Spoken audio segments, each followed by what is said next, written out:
Welcome back to Emirates 24/7. Well, we already know the Dubai World Cup is the most valuable horse race anywhere on the planet and a highlight of the Dubai social scene. But the spectacle goes far beyond the $10 million prize purse. So for those less interested in racing contests, just why is the World Cup so important?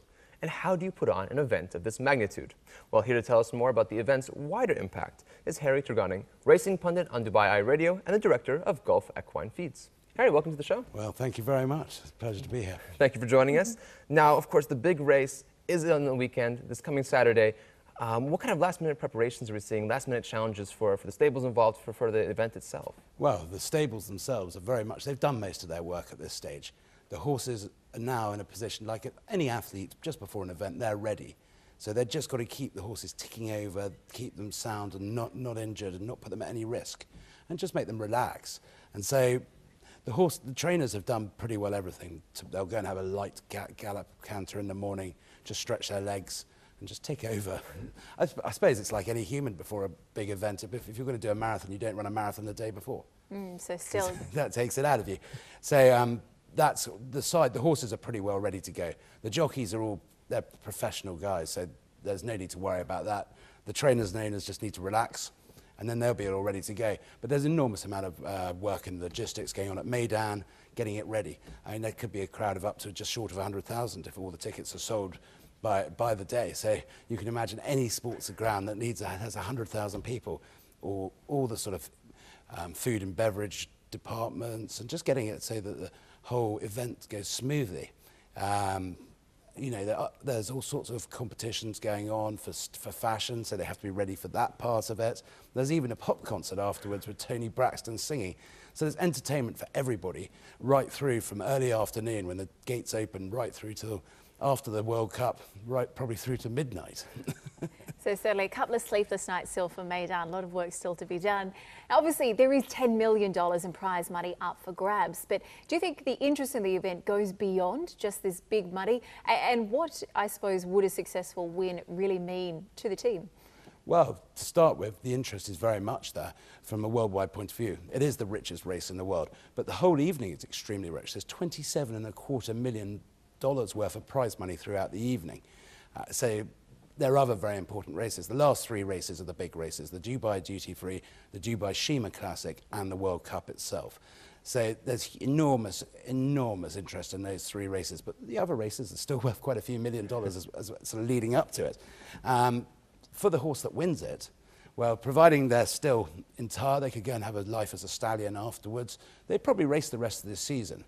The value will go up, definitely, enormously as they pass the line in the lead, because they're breeding. They'll be more interesting to horses from around the world. And the other great thing about coming to Dubai for the World Cup is this is right in the centre of the horse racing world. There are horses coming to take part in the Dubai World Cup coming from America and from Japan. So if you drew a cross between all the world's sort of leading racing countries, Dubai would be right in the centre of it. Absolutely. So in terms of when you compare to somewhere like Ascot or Melbourne with a Dubai win, where do you think that rates in the scheme of things?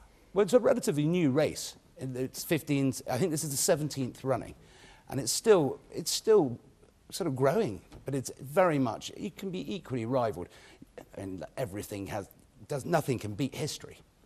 So the Derby, which has been going for 200 plus years in the UK, that is always going to be one of the #1 races. And many of these races, like the Melbourne Cup's got many years of history, 100 years.